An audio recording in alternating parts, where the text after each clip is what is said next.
Hello বন্ধুরা, সবাইকে শুভেচ্ছা ও শুভকামনা।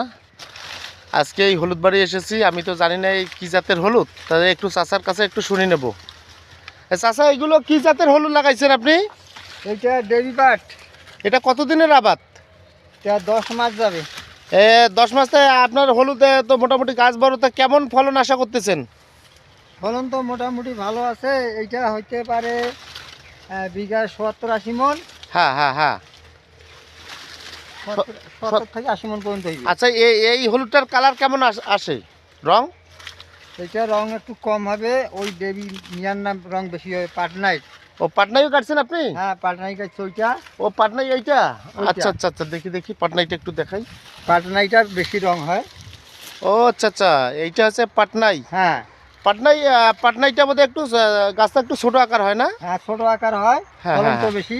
ও, ফলন বেশি মানে দাম বেশি? দাম বেশি, ফলনও বেশি। আর কালার কেমন হয়? কালার খুব সুন্দর, ডিপ কালার একদম। ও, ডিপ কালার। আচ্ছা আচ্ছা আচ্ছা, আমার তো জানা ছিল না। হ্যালো বন্ধুরা, আসলে আমি জানি যে হলুদ বোধহয় এক প্রকার, আসলে হলুদের যে অনেক প্রকার দাগ মানে জাত আছে সেটা আমার জানা নাই। 3 প্রকার। এই যে এই হলুদটার নাম হচ্ছে ডেবি পাট। এটার কিন্তু ফলন বেশি ঠিকই, কিন্তু এটার কালারটা তত একটা ভালো না। কিন্তু ফলন বেশি হওয়ার কারণে এই গাছটা মানে এই জাতটা বেশি গাড়ে। আর ওই পাশে যেটা আপনাদের দেখাইলাম, ওই যে ডেবি পাট, ওইটা না না সরি, ওটা আছে পাটনাই আলু। পাটনাই যে হলুদটা আছে এটার রঙটা বেশি, ফলন কম, কিন্তু দাম বেশি। তাই এই চাষা অনেকদিন থেকে এইগুলো আবাদ করে, তাই এনার কাছে আসছিলাম একটু বিষয়টা। তা চাষা, এবার তো ভালো ফলাফল মোটামুটি পাবেন তো ফলন? হ্যাঁ, যাবে, আশা করা যায় মোটামুটি ভালো হবে। আচ্ছা আচ্ছা, তো ধন্যবাদ, আপনাকে বিরক্ত করলাম।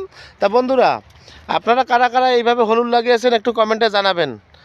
আর হলুদ বিষয়ে কোনো কিছু জানতে চাইলে অবশ্যই আমার এই আইডিতে একটু ফলো করবেন, অবশ্যই পেয়ে যাবেন।